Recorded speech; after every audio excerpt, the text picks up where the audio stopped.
Hello, my dear students, as well as my dear friends.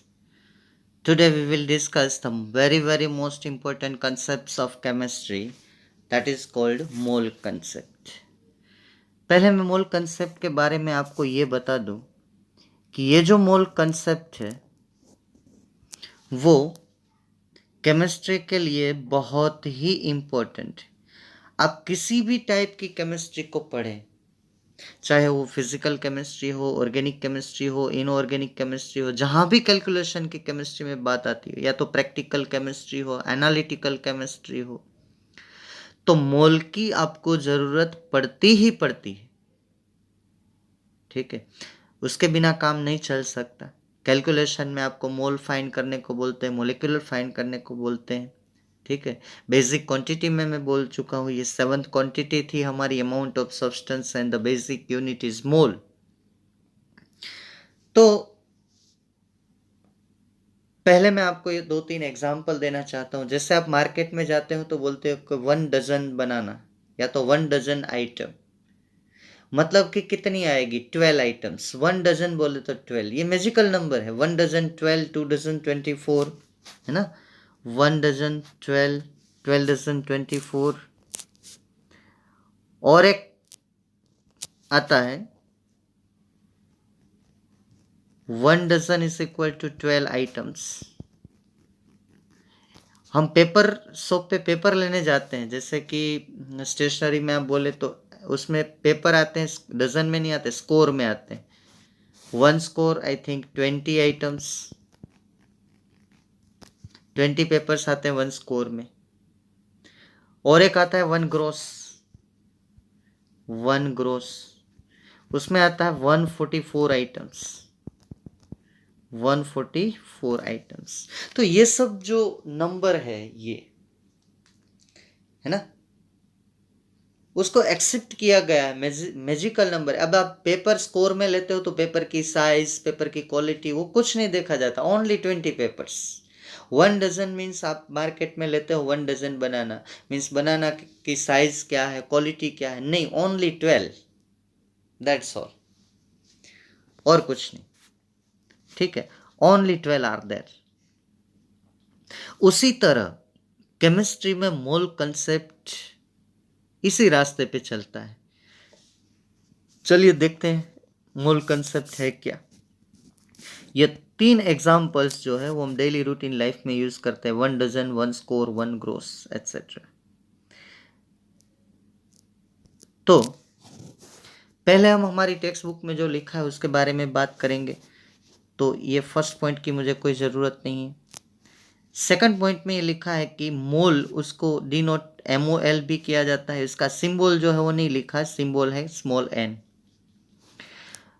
जब मैंने basic quantity ली थी तो आपको 7th बेसिक क्वांटिटी बताई थी, amount of substance, that is nothing but unit is मोल।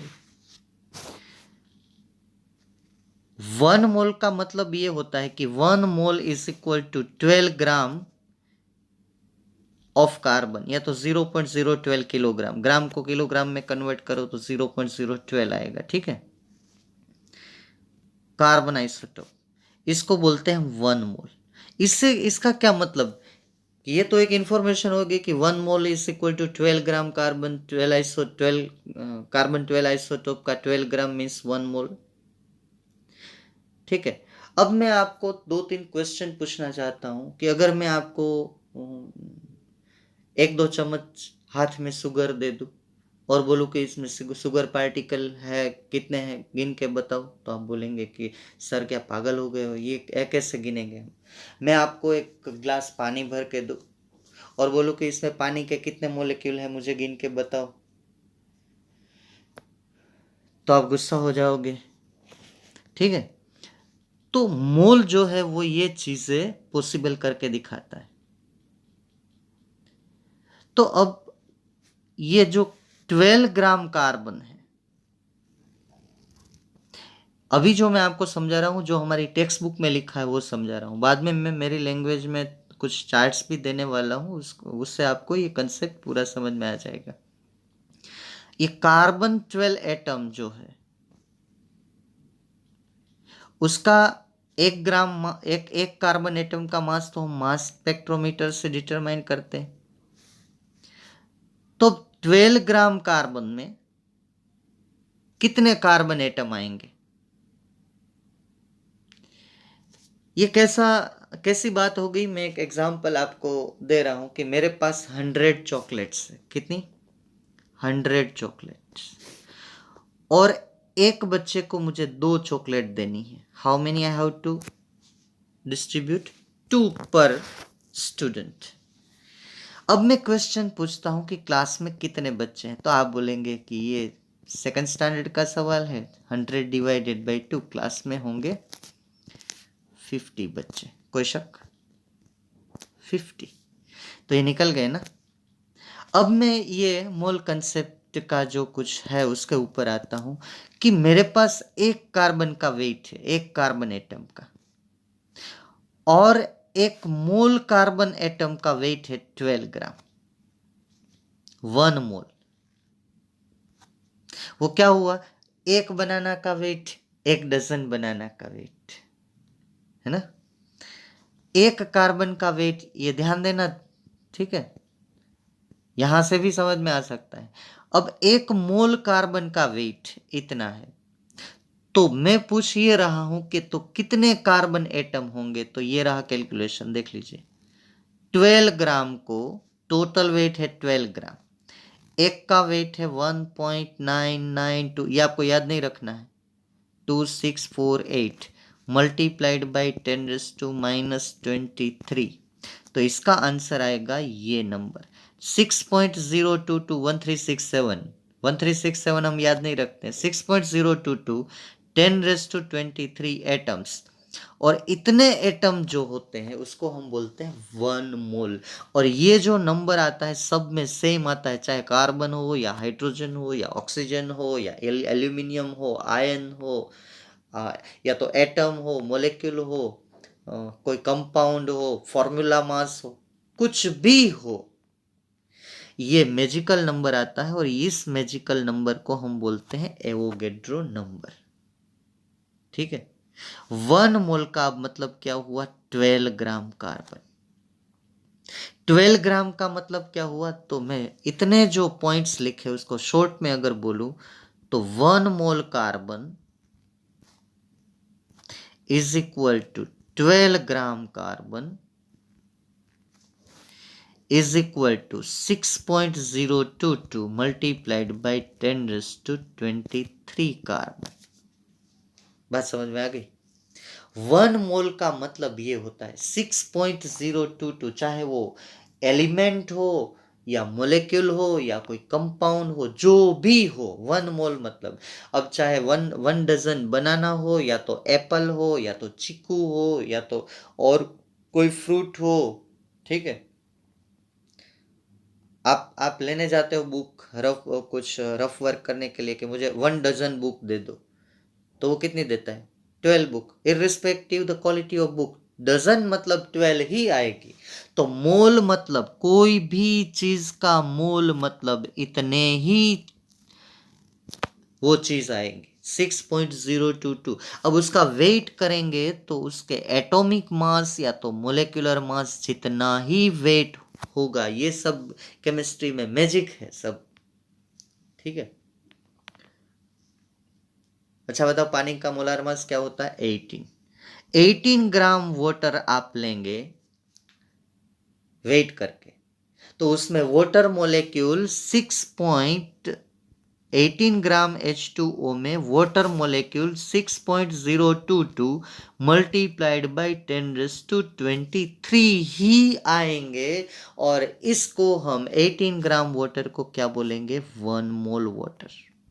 इसलिए हम इस ग्राम के पीछे लिखते हैं ग्राम पर मोल। समझ गए? चलिए आगे बढ़ते हैं। तो ये जो टेक्स्ट बुक में था वो मैंने सब आपको समझा दिया, ठीक है।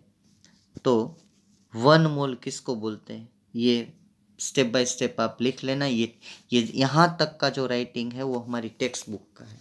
अब मैं मेरी लैंग्वेज में कुछ चार्ट से समझाने की कोशिश करता हूँ, ठीक है। आपको पूरा समझ में आ जाएगा। ये तो कार्बन का एग्जाम्पल लेके मैंने आपको समझाया। चलिए हम आगे बढ़ते हैं।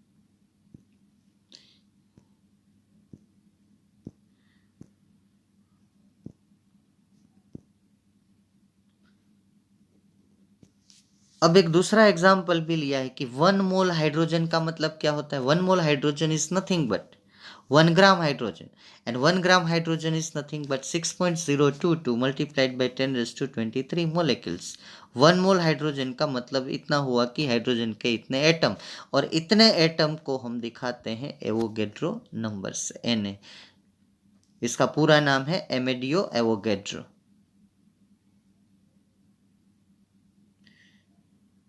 ऑक्सीजन ले लूं मैं तो 16 ग्राम ऑक्सीजन, उसका आपको पता है एटॉमिक मास इतना है, तो 16 ग्राम ऑक्सीजन में लूंगा तो उसमें इस ऑक्सीजन के मोलेक्यूल आएंगे 6.022 मल्टीप्लाइड बाई 10⁻23।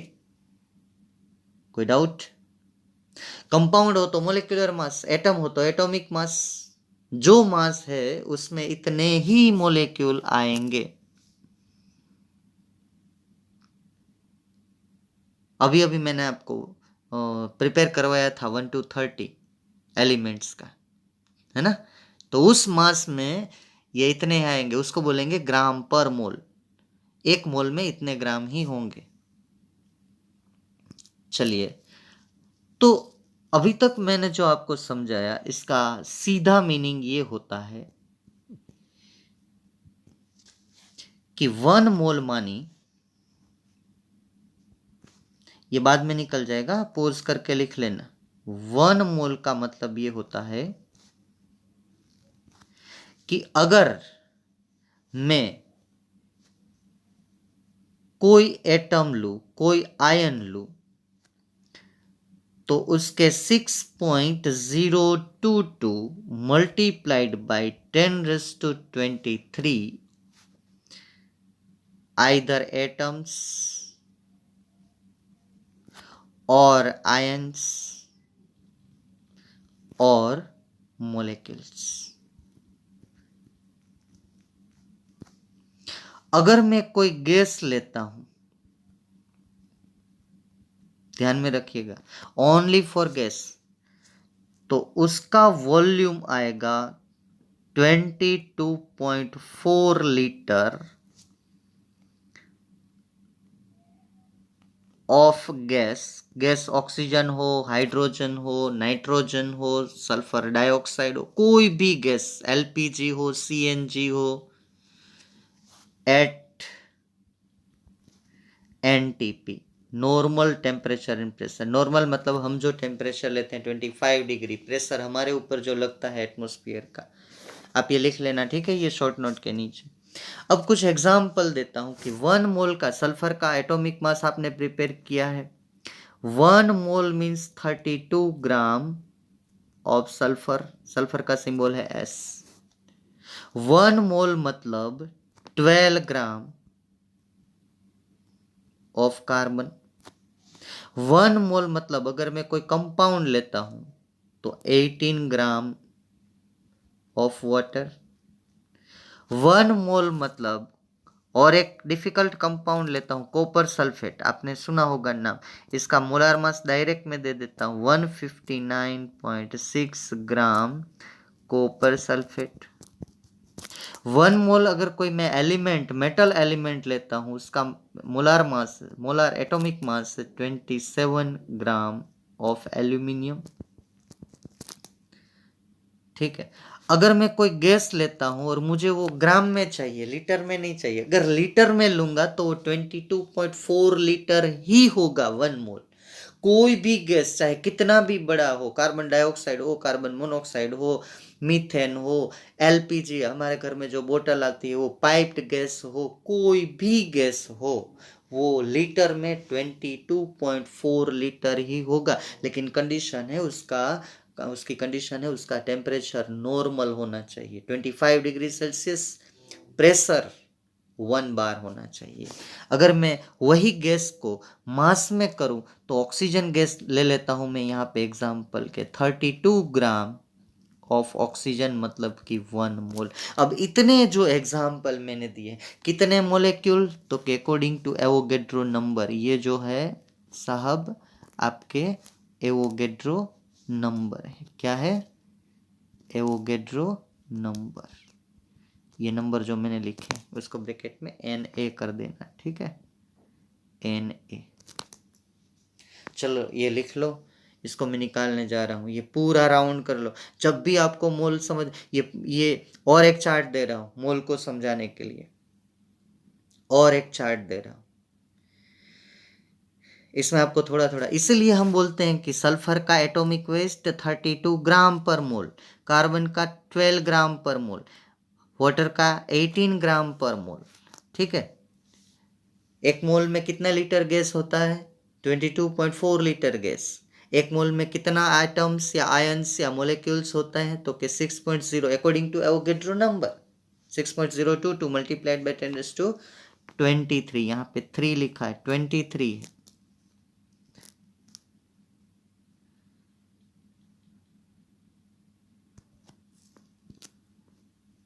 23, ठीक है, लिख लिया? पोज करके लिख लेना, ठीक है। अब मैं निकाल रहा हूं। चलिए अब मैं एक दूसरा चार्ट में आपको देता हूं, उसमें भी आपका कंसेप्ट थोड़ा क्लियर। ये चार्ट अपने पास रखना, चार्ट्स आर इंपॉर्टेंट कंसेप्ट को समझने के लिए। बहुत बाद में लास्ट में हम फॉर्मूला डिनोट करने वाले हैं, ठीक है। ये सभी का मीनिंग 1 मोल होता है। आप अपनी बुक में बहुत धीरे से, मतलब गुड राइटिंग में लिख लेना, ठीक है। चलिए मैं निकाल देता हूं, ये गया। दूसरा चार्ट, चलिए चार्ट नंबर 2।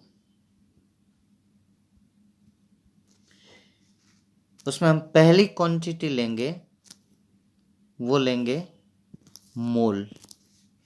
यहां पे लिखो एक बॉक्स करके, मोल, 1 मोल।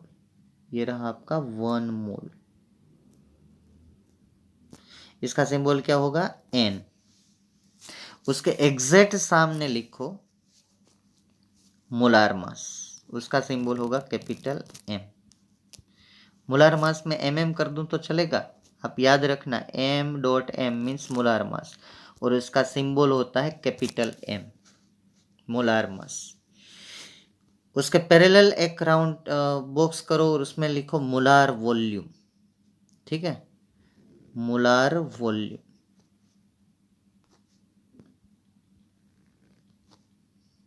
मोलार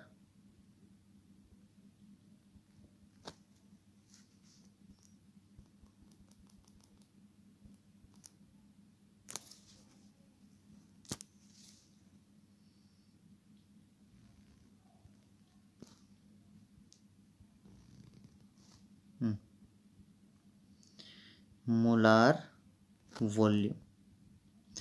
और मोलार वॉल्यूम की जब भी बात आती है, मोलार वॉल्यूम को डिनोट किया जाता है कैपिटल V से।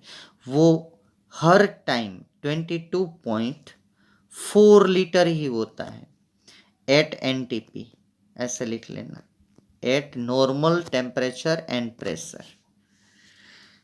अब एक फोर्थ बॉक्स बना लेना आप, जहां मैं नोट करने जा रहा हूं एवोगेड्रो नंबर।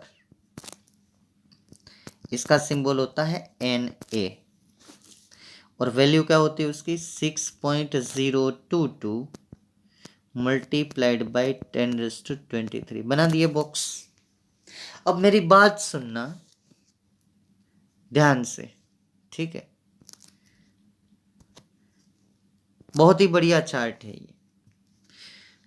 अगर मैं ऐसा बोलता हूं कि 1 mole of any substance, either it is atom और मोलेक्यूल और गैस, एनीथिंग, तो 1 मोल में इतने ही मोलेक्यूल्स या तो एटम आएंगे। 1 मोल का मतलब होता है उस, कोई गैस अगर होगा तो उसका मोलार वॉल्यूम,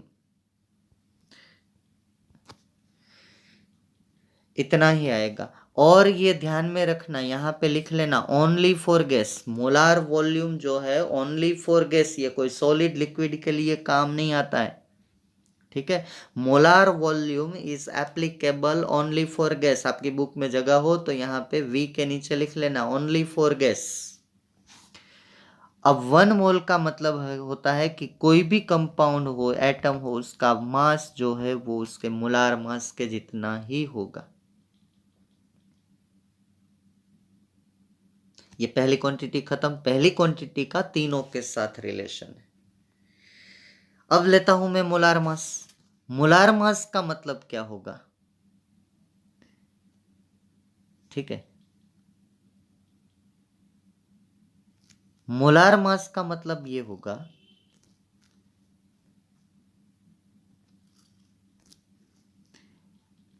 कि अगर मैं कोई compound, if I weigh according to its molar mass, 18 gram water, 12 gram carbon, 98 gram sulphuric acid, 58.5 gram NaCl, आपने काफी मोलार मास फाइंड भी तो किए हैं, तो वो 1 मोल ही कहलाएगा, ठीक है।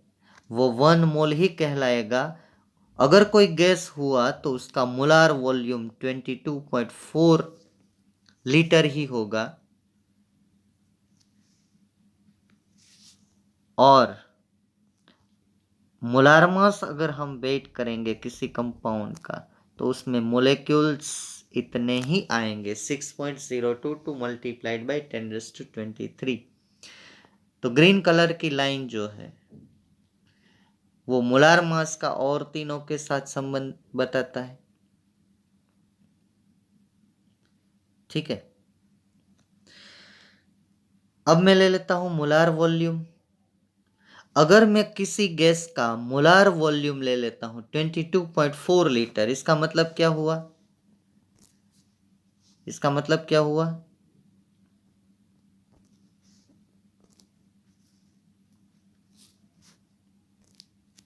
वही रिलेशन करना है, एक दूसरे के साथ कंबाइन कर लो। मोलार वॉल्यूम मतलब कि वो 1 मोल है, ये वायोलेट कलर मोलार वॉल्यूम का मतलब 1 मोल होता है। मोलार वॉल्यूम मतलब कि उसका वेट, अगर आप 22.4 लीटर CH4 लेंगे तो 16 ग्राम वेट ही आएगा। और ये मोलार वॉल्यूम जो है उसमें मोलेक्यूल्स 6.022 मल्टीप्लाइड बाई 10⁻23 गैस के मोलेक्यूल ही होंगे। अब लास्ट क्वांटिटी है, वो भी बाकी तीनों के साथ कंबाइन होगी। अगर आप किसी एटम का, मोलेक्यूल का, कंपाउंड का 6.022 मल्टीप्लाइड बाई 10⁻23 वेट करते हो, ठीक है, तो उसका वेट उनके मोलार मास जितना ही होगा, वो 1 मोल ही होगा। और उसका अगर वो गैस है तो मोलार वॉल्यूम 22.4 लीटर ही होगा।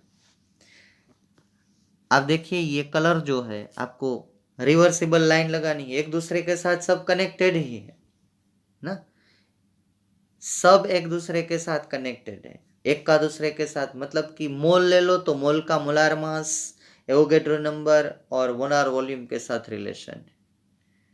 एक मोल का मोलार मास का बाकी तीनों के साथ रिलेशन है, एवोगेड्रो का बाकी तीनों के साथ रिलेशन, ठीक है। ये डायग्राम भी ड्रॉ कर लो। मैं एक बार बोल दूं, 1 मोल मतलब weight equal to molar mass, volume is 22.4 litre and molecules equal to Avogadro number. Molar mass का मतलब 1 mole, molar volume 22.4 litre, molecules according to Avogadro number. Avogadro number ले लो तो weight according to molar mass, weight equal to molar mass, उसको 1 मोल बोला जाएगा। अगर molar volume calculate करेंगे तो 22.4 लीटर। अब चौथी क्वांटिटी मोलार वॉल्यूम ले लो, ओनली फॉर गैस के लिए एप्लीकेबल है, बाकी सब सॉलिड लिक्विड गैस तीनों के लिए एप्लीकेबल है। मोलार वॉल्यूम की बात आएगी तो हम गैस के अलावा किसी की बात नहीं करेंगे, ठीक है। आप बात को ध्यान में रखना। अगर हम 22.4 लीटर किसी गैस का मेजर करते हैं तो वो 1 मोल कहलाएगा, उसका वेट उसके मोलार मास के जितना होगा, और उसमें वो गैस के मोलेक्यूल 6.022 मल्टीप्लाइड बाई 10⁻23 होंगे। जल्दी से ये चार्ट अपना प्रिपेयर करो फटाफट, ठीक है। मैं कुछ एग्जाम्पल देना चाहता हूँ। अगर ये कंसेप्ट इस लेक्चर में ख़त्म नहीं होगा तो और एक लेक्चर में बनाऊंगा, ट्राई करता हूँ कि ख़त्म हो जाए, ठीक है। लिख लिया, मैं इसको निकालने जा रहा हूँ अब। और थोड़ा एग्जाम्पल 1 मोल का दे रहा हूँ इन टर्म्स ऑफ मास, ये इसके नीचे चार्ट कर लेना तो और समझ में आ जाएगा पूरा। अब मैं आपको बताने चाह रहा हूँ कि एक्चुअली 1 मोल का अगर एटम है, मोलेक्यूल है और फॉर्मूला मास है तो क्या मीनिंग होता है, आप समझने की कोशिश करना। ये भी लिख लेना, 1 मोल इन टर्म्स ऑफ मास, ध्यान से देखना, 1 mole in terms of mass, in terms of mass क्या मतलब होता है इसका। अगर मैं एलिमेंट कंसीडर करता हूं, एलिमेंट 118 एलिमेंट्स, तो मैं 2 एग्जाम्पल यहाँ पे दूंगा आपको। 12 ग्राम कार्बन, ये 1 मोल है। 23 ग्राम सोडियम, ये 1 मोल है। आपने 1 to 30 प्रिपेयर किए तो मैंने इसके एटॉमिक मास ली है ग्राम पर मोल। अभी मैं ग्राम पर मोल नहीं लिख रहा हूं क्योंकि मोल तो मैं आपको समझा रहा हूं। अगर मैं कोई मोलेक्यूल ले रहा हूं जिसको हम कंपाउंड भी बोलते हैं, 2 और more than 2 same type of, तो यहाँ पे मैं 2 एग्जाम्पल आपको दूं। 1 मोल का मतलब क्या है, अगर मैं 18 ग्राम वाटर लेता हूं, अगर मैं 32 ग्राम ऑक्सीजन लेता हूं, ठीक है, अगर मैं 44 ग्राम कार्बन डाइऑक्साइड लेता हूं, तो ये सब 1 मोल हुए, मोलेक्यूल है। अगर फॉर्मूला में कंसीडर करता हूं, कल एक लेक्चर में मैंने लिया था NaCl, तो यहाँ पे मैं 2 एग्जाम्पल दे दूं आपको। 58.5 ग्राम, एक ही एग्जाम्पल लिख लो अभी, और ये है NaCl। और एक लिखना हो तो लिख लो 100 ग्राम CaCO3, कैल्शियम कार्बोनेट, 100 ग्राम CaCO3। ये सब एग्जाम्पल जो है वो 1 मोल समझ, एलिमेंट हो, मोलेक्यूल हो, फॉर्मूला हो, अभी कुछ आयन भी मैं यहाँ ले सकता हूँ, ये सिर्फ आपको समझाने के लिए, ठीक है। इसको बोलते हैं 1 मोल। चलिए एक स्टेप आगे बढ़ते हैं। अब हम मार्केट में जाएंगे ना, तो ऐसा तो नहीं होगा कि 1 डजन ही बनाना लेंगे, हम बोलेंगे कि हाफ डजन दे दो, ठीक है। 3 बनाना लेंगे तो कितना डजन हुआ, थर्ड पार्ट ऑफ डजन, ठीक है। ऐसा भी हो सकता है कि अगर कुछ व्रत उपवास है तो हम बोलेंगे कि भाई पूरी फैमिली के लिए चाहिए, 5 डजन दे दो। हम ऐसा थोड़े ही हर बार 1 डजन नोटबुक ही परचेस करते हैं। मार्केट में जाएंगे, बोलेंगे भाई 5 डजन बुक दे दो, 20 स्कोर पेपर दे दो पूरे साल के लिए, ठीक है। ऐसा थोड़ा ही हर बार हम शुगर लेने जाते हैं तो ऐसा बोलते हैं कि भाई 1 किलो शुगर ही देना, 10 किलो भी ले सकते हैं, 15 किलो भी ले सकते हैं। तो मैंने अभी तक आपको 1 मोल का मतलब समझाया। अभी आप 18 ग्राम वाटर लेते हो तो 1 मोल, 36 ग्राम वाटर लेते हो तो 2 मोल, 54 ग्राम वाटर लेते हो तो 3 मोल, 72 ग्राम वाटर लेते हो तो 4 मोल, अच्छा 9 ग्राम वाटर लेते हो तो आधा मोल। ये ऐसा भी तो हो सकता है ना। यहाँ पे 100 ग्राम CaCO3 जो है वो 1 मोल है, तो 50 ग्राम CaCO3 क्या होगा, आधा मोल। 200 ग्राम लेंगे तो क्या होगा, 2 मोल। 300 ग्राम 3 मोल। 12 ग्राम कार्बन है तो 1 मोल, तो 6 ग्राम कार्बन कितना हुआ, 0.5 मोल। 3 ग्राम कार्बन कितना हुआ, फोर्थ पार्ट हुआ ना इसका, 0.25 मोल, 1/4 मोल। ऐसे ही जाना है, एक थोड़ी एक मोल में हम रुके रहेंगे। तो अब ये कन्वर्सन अगर मोल को आप कैलकुलेट करना है तो ये बहुत ही मोस्ट इंपॉर्टेंट कन्वर्सन वाला टेबल मैं आपको दे रहा हूं, वो ध्यान से लिख लेना, ठीक है। हेडिंग लगाओ।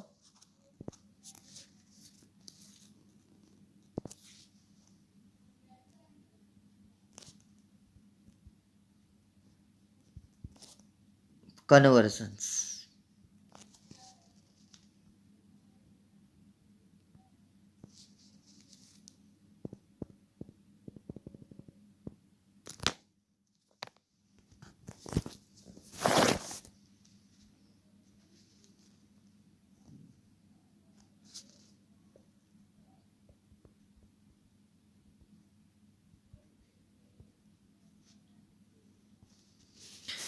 तो बीच में लो मोल, यहां पे अगर मोल में से मुझे क्या करना हो, नंबर ऑफ पार्टिकल्स फाइंड करना हो, नंबर ऑफ पार्टिकल्स, तो मुझे क्या करना है पहले देख लेना ध्यान से। अगर मुझे volume of any gas at STP find करना हो, volume of any gas at STP, STP और एनटीपी बोल सकते हो, एसटीपी बोले तो स्टैंडर्ड टेम्परेचर एंड प्रेशर, ये अगर मुझे फाइंड करना हो, बॉक्स में लिख देता हूं मैं, अगर मुझे ये फाइंड करना है, ठीक है, नंबर ऑफ पार्टिकल्स मतलब चाहे वो एटम भी हो सकते हैं, आयन भी हो सकते हैं, अगर मुझे मास फाइंड करना हो सब्सटेंस का, mass of substance,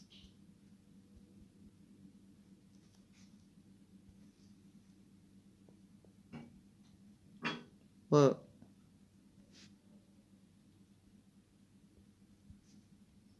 mass of substance find करना,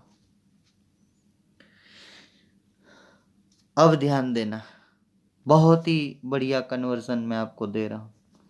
अगर मोल में से आपको पूछे कि नंबर ऑफ पार्टिकल मुझे फाइंड, बाद में हम प्रॉब्लम भी सॉल्व करना है, तो जो मोल दिया है उसको एवोगेड्रो नंबर से मल्टीप्लाइड कर दो तो आपको मिल जाएगा नंबर ऑफ पार्टिकल्स। अब आपको नंबर ऑफ पार्टिकल्स दिया है और बोले हैं कि मोल फाइंड करो, मोल फाइंड करो, तो आपको एवोगेड्रो नंबर से उसको डिवाइड कर देना है। अगर ये समझ में आ गया ना तो आपको कोई नहीं रोक सकता, कोई भी प्रॉब्लम आप सॉल्व कर सकते हो। आप ध्यान ध्यान में रखिए मैं क्या बोल रहा हूं, सीधा शॉर्टकट, बहुत ही एकदम सिंपल लैंग्वेज में मैं आपको बोल रहा हूं। मल्टीप्लाइड बाय एवोगेड्रो नंबर करो तो मोल से आपको नंबर ऑफ पार्टिकल्स मिल जाएंगे, नंबर ऑफ पार्टिकल्स अगर दिए हैं तो डिवाइड बाय एवोगेड्रो नंबर करो तो आपको मोल मिल जाएगा। इधर चलते हैं, मानो कि आपको मास ऑफ द सब्सटेंस दिया है और मोल फाइंड करने को बोल रहे हैं, मोल दिया है और मास ऑफ सब्सटेंस फाइंड करने को बोल रहे हैं। चलो आपको मोल दिया है और आपको बोल रहे हैं कि mass of the substance find करो, तो आपको उसके मोलार मास से मल्टीप्लाइड करना है, M is a molar mass. अगर बोल रहे हैं कि ये मास ऑफ द सब्सटेंस है और आपको उसमें से मोल फाइंड करना है, जो भी क्वेश्चन है, पीछे बहुत क्वेश्चन है और आगे भी 12th स्टैंडर्ड में बहुत आने वाले, तो अभी जो मैं सिखा रहा हूँ बेस है, जो स्टूडेंट करेगा उसको आगे बहुत फायदा होने वाला है। तो मोल को, सॉरी, मास ऑफ सब्सटेंस को मुझे मोल में कन्वर्ट करना है तो मैं क्या करूंगा, डिवाइडेड बाय मोलार मास करूंगा, डिवाइडेड बाय मोलार मास, ठीक है। एरो ध्यान में रखना, इधर उधर मत करना। अब मैं, मुझे मोल दिया गया है और वो गैस है और आपको बोल रहे हैं कि भाई मुझे मोल में से ये वॉल्यूम निकाल के बताओ, तो अगर मोल में से आपको वॉल्यूम को निकालना है तो आपको क्या करना होगा, मल्टीप्लाइड बाय, यहाँ पे मल्टीप्लाइड बाय 22.4 करना है, मल्टीप्लाइड बाय 22.4। और अगर आपको ऐसा बोले कि भाई वॉल्यूम मेरे पास है अब मुझे वॉल्यूम को मोल में कन्वर्ट करना है, वॉल्यूम को किस में कन्वर्ट करना है, मोल में कन्वर्ट करना है। तो अब आप सोचो क्या करना होगा, सोचो सोचो क्या करना होगा। यहाँ मल्टीप्लाइड बाई 22.4 है, तो यहाँ डिवाइड बाई 22.4 कर दो।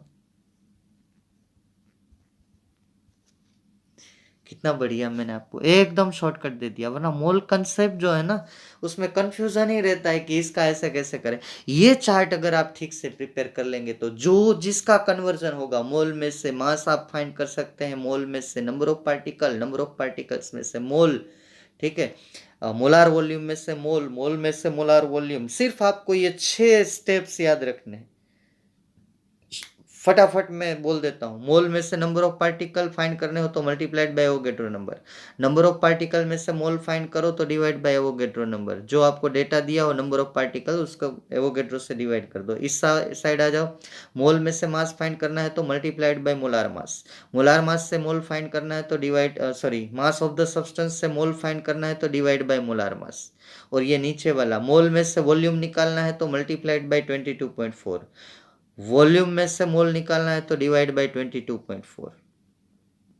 लिख लो। चलो मैं अब निकालने जा रहा हूँ और मैं कुछ फॉर्मूले लिस्ट करने जा रहा हूँ, ठीक है। In next lecture we will solve the problems based on मोल।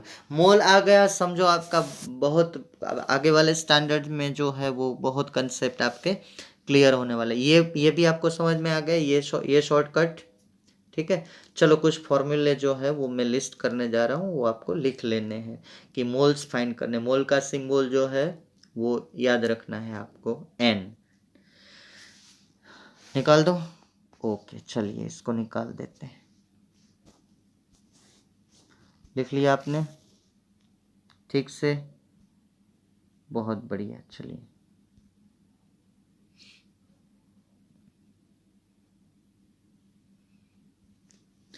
अब राइट डाउन, हेडिंग लगाओ, फॉर्मूले रिलेटेड टू मोल्स। वही उसमें से ही मैं बना रहा हूँ, ठीक है। बनाऊंगा तो मैं उसमें से ही फॉर्मूले, समझ लो।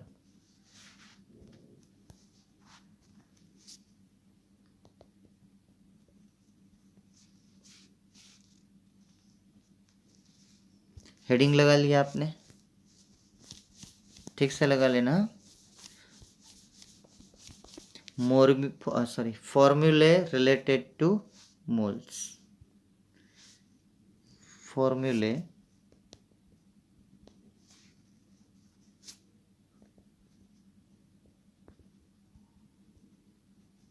रिलेटेड टू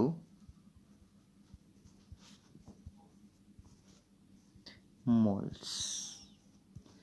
चलिए पहला फॉर्मूला लिखिए, साथ में लिखते जाना, बाद में अगर स्क्रीन में जगह नहीं रहेगी ना तो मैं ये निकाल दूंगा। Moles is equal to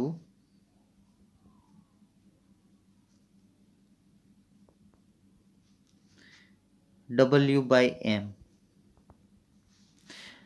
N is equal to moles of substance, W is equal to mass of substance जो आपको दिया होगा, मास ऑफ सब्सटेंस, सब्सटेंस कोई भी हो, एटम हो, मॉलिक्यूल हो, वो आपको टेंशन नहीं लेना है, फॉर्मूला सिर्फ देखना है। एम का क्या मतलब हुआ, मोलार मास ऑफ सब्सटेंस, ठीक है। दूसरा मोल का फॉर्मूला लिख लो, moles is equal to volume divided by 22.4, और यहाँ ब्रैकेट में लिखना only for gas, only for gas. चलो मैं क्वांटिटी बोल रहा हूँ, N is equal to moles आपको पता है, V is equal to volume of any gas, when volume of any gas divided by 22.4 you can find moles. उस conversion में भी है ये सब, हाँ, ये तो मैं अलग से आपको नोट करवा रहा हूँ, कन्वर्जन से भी आप बना सकते हो ये सब फॉर्मूला। ये सेकंड में लिखना ओनली फॉर गैस, ठीक है, ओनली फॉर गैस, गैस के अलावा आप इसका यूज नहीं कर सकते हो। वो आपको गैसियस में पता चल जाएगा जब हम स्टडी करेंगे ना। तीसरा मोल फाइंड करने का फॉर्मूला लिखिए, ये निकाल देता हूं मैं। लिख लिया? Very good. तीसरा मोल फाइंड करने का formula, the third one formula, N is equal to number of, जितने आपको एटम दिए हैं तो एटम्स, और आयन दिए हैं तो आयंस, कोई एक, सब नहीं, या तो molecules. Number of atoms, ions और मोलिक्यूल्स, जो नंबर दिए हैं उसको एवोगेड्रो नंबर से डिवाइड कर दो। ये तीसरा फॉर्मूला है मोल फाइंड करने का। जो भी दिया है उस हिसाब से आपको सिलेक्ट करना है कि मैं कौन सा फॉर्मूला ये यूज करूंगा। अब मैंने पहला फॉर्मूला जो दिया था उससे आप दो और फॉर्मूला बना सकते हो, moles is equal to W/m। तो अगर आपको W फाइंड करना है तो मोल्स मल्टीप्लाइड बाय मोलार मास, वो कन्वर्जन में भी है ये। मोलार मास फाइंड करना है तो W डिवाइडेड बाय मोल, ठीक है। दूसरा फॉर्मूला जो मैंने दिया है वो है moles is equal to volume divided by 22.4। तो यहाँ इसको भी मॉडिफाइड कर सकते हो। अगर आपको वॉल्यूम फाइंड करना है तो आप मोल्स मल्टीप्लाइड बाय 22.4 कर सकते हो। डिवाइड वाला दे रहा हूँ, मल्टीप्लाई, मैंने 6 फॉर्मूला बनाने की ट्रिक तो अभी दी आपको कि इसमें से ये बनाना हो तो क्या करना होगा, ठीक है। ऐसे तीसरे में भी ऐसा सिंप्लीफिकेशन हो सकता है, ठीक है। कि एवोगेड्रो फाइंड करना है Na, तो अभी अभी तो हमने कार्बन में फाइंड किया कि नंबर ऑफ एक एटम, सॉरी, हाँ, एक एटम का और डिवाइड बाय 12 डिवाइडेड बाय एक एटम का, ऐसा कुछ है ना। अब आपको ये समझ में आ जाएगा सीधा। मैं जो बोल रहा था ना, आप बोल रहे हैं कि सर क्या ये, आप दिखाओ ठीक से। ये जो हमने फाइंड किया, ये एवोगेड्रो नंबर, क्या क्या यूज किया हमने? मोलार मास यूज किया कार्बन का, डिवाइड बाय एक एटम का किया, सीधा हमें मिला एवोगेड्रो नंबर, ठीक है। और वही एवोगेड्रो नंबर का हम फॉर्मूला में यूज कर रहे हैं। तो 3 चार्ट, ये कुछ फॉर्मूले आपको लिस्ट करने को मैंने बोला है, ठीक से आपने लिस्ट कर लिया होगा। अब इतनी डिस्कशन के बाद हम कुछ प्रॉब्लम पे चलते हैं। ये देखिए आपके सामने जो ये क्वेश्चन आ रहा है, राइट अबाउट मोलार मास, है ना। तो ये मोलार मास जो है वो हम गिन चुके हैं। आगे मैंने आपको फॉर्मूला दिया, ये यूनिट में अब आपको फाइंड नहीं करना है। My dear students, please listen me carefully and keep in mind the thing। अब आपको पता चल गया है कि ग्राम पर मोल क्या है, ठीक है। अब मुझे AMU, एटॉमिक मास यूनिट मतलब 1 एटम का मास, 1 मॉलिक्यूल का मास, 1 आयन का मास, उसकी केमिस्ट्री में कैलकुलेशन में प्रैक्टिकली ज़रूरत ही नहीं है, क्योंकि हम प्रैक्टिकली लेबोरेटरी में 1 एटम, 1 मॉलिक्यूल, 1 आयन पकड़ ही नहीं सकते हैं। मिनिमम हम 1 मोल या तो आधा मोल ऐसा कुछ कर सकते हैं। मैं अगर आपको ऐसा बोलूँ कि भाई लेबोरेटरी में जाओ और 2 वाटर मॉलिक्यूल को पकड़ो, ठीक है, और उसके अंदर ये एक्सपेरिमेंट करो, कैसे करेंगे? नहीं पकड़ सकते हैं 2 वाटर मॉलिक्यूल को। मैं ऐसा बोलूँ कि 2 सल्फ्यूरिक एसिड के मॉलिक्यूल ले लो बीकर में, नहीं ले सकते हो। मैं ऐसा बोलूँ कि 10 NaCl के मॉलिक्यूल ले लो बीकर में, नहीं ले सकते हो। मोल में ले सकते हो कुछ क्वांटिटी ना। तो अब हमें सब, तो यहाँ पे देखिए वाटर का मोलार मास है, तो ये हमने एक बार कर लिया है, ये क्वेश्चन आपको लिखना भी नहीं है बुक में, और ये दोबारा है रिपीट। एटॉमिक मास होता है, मोलेकुलर मास भी होता है और फॉर्मूला मास होता है, लेकिन सबका यूनिट जो है वो ग्राम पर मोल अब होगा, ओके। ग्राम मोल इनवर्स, इसका मतलब इतना ग्राम एक मोल में, एक मोल में मतलब कि 6.022 मल्टीप्लाइड बाई 10⁻23 मोलिक्यूल में। आई बात समझ में? Very good. चलिए हम आगे बढ़ते हैं इस नेक्स्ट क्वेश्चन में। हाँ, अब देखिए ये क्वेश्चन पूरा मैं आपको होमवर्क में फिर से दे रहा हूँ। अब आपको ये सब मोलार मास जो है, मोलार मास तो अब आप गिन ही सकते हो, ये वाटर का, कार्बन डाइऑक्साइड का एंड मीथेन का, ये यूनिट में है, इसको निकाल दो। यूनिट में नहीं, मुझे ग्राम पर मोल में फाइंड करके दिखाओ, तो क्या डिफरेंस आएगा? ये आंसर यही रहेगा। हाइड्रोजन का यहाँ यूनिट निकाल के ग्राम पर मोल कर दो, ग्राम पर मोल कर दो, ये सॉल्यूशन कॉपी पेस्ट रहेगा। सिर्फ ये यू निकाल के आपको क्या लिखना है? ग्राम पर मोल। अब ये पॉइंट के पीछे जो 0 1 है ना, राउंड फिगर ले लेना, ऐसे कर लेना। यहाँ जो मोलार मास ऑफ हाइड्रोजन और ऑक्सीजन और कार्बन दिया है ना, मैं जो यहाँ देता हूँ वो ले लेना, और आप फिर से ग्राम पर मोल में फाइंड करना। हाइड्रोजन का 1 ग्राम ले लेना, 1 ग्राम पर मोल। ऑक्सीजन का लेना 16 ग्राम पर मोल, और कार्बन का लेना 12 ग्राम पर मोल। क्लियर?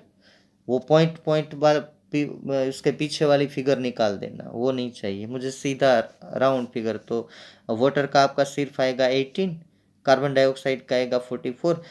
तो फिर से मेरी बात सुनो, ये पूरे प्रॉब्लम में कैलकुलेट द मोलार मास, आपको हाइड्रोजन 1, ऑक्सीजन 16 और कार्बन 12 लेके ये जो U लिखा है, ये इस U की जगह पे मुझे जो है ना ग्राम पर मोल लिख के आंसर आप लिख लेना। ग्राम पर मोल कितने हैं? 3 मोलेक्यूल्स। तो ये कोई मोल कंसेप्ट वाली बात नहीं है, ये तो सिर्फ हम रिपीट क्वेश्चन है कि आप मोलार मास यूनिट में फाइंड किया है, यूनिट में नहीं फाइंड करना है आपको, ग्राम पर मोल में फाइंड करना है, ध्यान में रखना। यहाँ पे फिर से एक बार रिपीट कर दो, बच्चे जो है ना कॉपी पेस्ट कर लेते हैं क्योंकि आजकल उनका ध्यान नहीं रहता है, माहौल ऐसा है।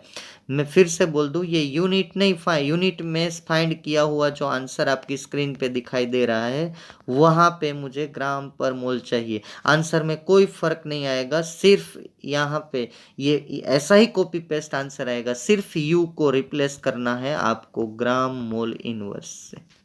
आगे वाली थियरी में मैं भी यही बोलता था, तो आपको समझ में आ गया। चलिए अब लास्ट क्वेश्चन आज हम डिस्कस करेंगे। तो अब आपको किस में लार्जेस्ट नंबर ऑफ, ये पहला क्वेश्चन, अब कुछ क्वेश्चन है नेक्स्ट लेक्चर में करेंगे, ठीक है? तो ये लास्ट क्वेश्चन है। क्या पूछा है आपको? What is asked here? Which one of the following have, ये हमारी एक्सरसाइज में दिया हुआ है, किसके पास लार्जर नंबर? तो आपको पहले तो गोल्ड मतलब कि AU, Oram, Oram means gold, NS sodium, उसका लैटिन नेम है नाट्रियम, लिथियम एंड क्लोरीन, किसके पास ज्यादा है? तो पहले मोल फाइंड करो, पहला मैं करके दिखाता हूं। तो पहले मोल फाइंड करो, moles of aurum is equal to, आपको कितना ग्राम दिया है? 1 डिवाइडेड बाय एक ओरम का मास है। आप पीछे देख लेना, याद रखने की जरूरत नहीं है, वो डेटा दिया होता है 197। तो इतना मोल हुआ। फॉर्मूला कौन सा यूज किया मैंने? N is equal to W/M। ये M जो है वो सिल्वर का एटॉमिक मास है, W तो मुझे दिया है, ये रहा 1 ग्राम, ठीक है? अब ये मोल आया, तो अब मुझे आपको पूछा है कि कितने एटम, तो नंबर ऑफ एटम फाइंड करने के लिए क्या होता है? नंबर ऑफ एटम्स का फॉर्मूला क्या है? Is equal to moles multiplied by Avogadro number. तो ये रहा moles multiplied by Avogadro number. Simplify मत करिएगा, ऐसे ही रहने दीजिएगा। वैसे सोडियम का मोल फाइंड किया W/M, 1 ग्राम सोडियम दिया है तो 1/23 मोल मिलेगा, यही फॉर्मूला यूज किया W/M। अब कितने नंबर ऑफ एटम्स है उसमें सोडियम के? तो moles multiplied by Avogadro number, ये रहा। वैसे ही लिथियम में किया, लिथियम आपको 1 ग्राम दिया है तो मोल उसके आएंगे 1/7, क्योंकि उसका एटॉमिक मास 7 ग्राम पर मोल है। तो नंबर ऑफ एटम किस फॉर्मूला से किया? मोल मल्टीप्लाइड बाय, तो ये 1/7 मोल है मल्टीप्लाइड बाय एवोगेड्रो नंबर, तो ये लिथियम एटम आ गए। 1 ग्राम क्लोरीन में एटम्स कितने होंगे, और बाद में आपको बताना है कि सबसे ज्यादा किस में होंगे, ठीक है? तो ये रहा क्लोरीन। ये यहां सोचने वाली बात ये है कि ये क्लोरीन, तो मोल्स ऑफ क्लोरीन कितना आया? Moles of chlorine is equal to weight of chlorine divided by molar mass of chlorine. तो वेट ऑफ क्लोरीन आपको कितना दिया है 1 ग्राम, तो मोलार मास क्लोरीन का कितना है 71, एक क्लोरीन का 35.5, तो दो का हुआ 71। तो नंबर ऑफ क्लोरीन एटम कितने आएंगे 1/71 number of Cl2 multiplied by Avogadro number 6.022 multiplied by 10⁻23। इतने एटम्स क्लोरीन के होंगे। ये क्लोरीन एटम नहीं है, देखो ये क्लोरीन मोलेक्यूल है, एक मोलेक्यूल में 2 एटम है। तो अब क्या करोगे कि therefore number of chlorine atom is equal to ये जो क्लोरीन मोलेक्यूल आ रहे हैं उसको भी 2 से मल्टीप्लाई करेंगे, 2 मल्टीप्लाई 1/71 मल्टीप्लाइड बाई, ये जगह नहीं है इसीलिए Na लिख देता हूं, ठीक है, क्योंकि एक क्लोरीन मोलेक्यूल ये आया आपके पास NCl2 आया, NCl2 यहाँ नंबर ऑफ Cl2 आया, और आपको क्वेश्चन में पूछा है कि कितने क्लोरीन एटम है, तो एक Cl2 में 2 एटम, तो इतने Cl2 में कितने, तो 2 multiplied by number of Cl2 atoms. समझ गए मेरी बात? Very good. ऐसे कई क्वेश्चन आने वाले, ठीक है। तो ये आपके सामने सॉल्यूशन है, फॉर्मूला रखना जरूरी है सब में, आप सॉल्व करिएगा कैसे आया आंसर, और आपको बताना है कि विच वन इसमें सबसे ज़्यादा मैथमेटिकली कौन जो है वो ज़्यादा है, ठीक है, किसके एटम ज़्यादा है, ये आप मुझे, which one of the following will have the largest number of atoms. तो जिसके मोल ज़्यादा उसके एटम ज़्यादा, 1/197, एक 1/23, एक 1/7 और एक 2/71, ठीक है।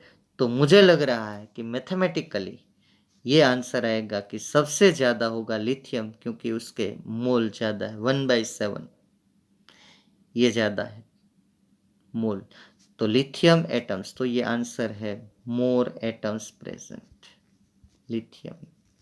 ये तो मैथमेटिकली सोचना है, मैंने मोल और मोलेक्यूल्स आपको दिखा दिए। तो ये प्रॉब्लम, अभी ऐसे 3-4 प्रॉब्लम है जो हम नेक्स्ट लेक्चर में करेंगे, ठीक है। अभी मैं यहाँ पे लेक्चर ख़त्म कर रहा हूँ, आपको पूरा मोल कंसेप्ट जो है ये अपने दिमाग में उतारना है, और इतने प्रॉब्लम्स जो है वो सॉल्व करने हैं।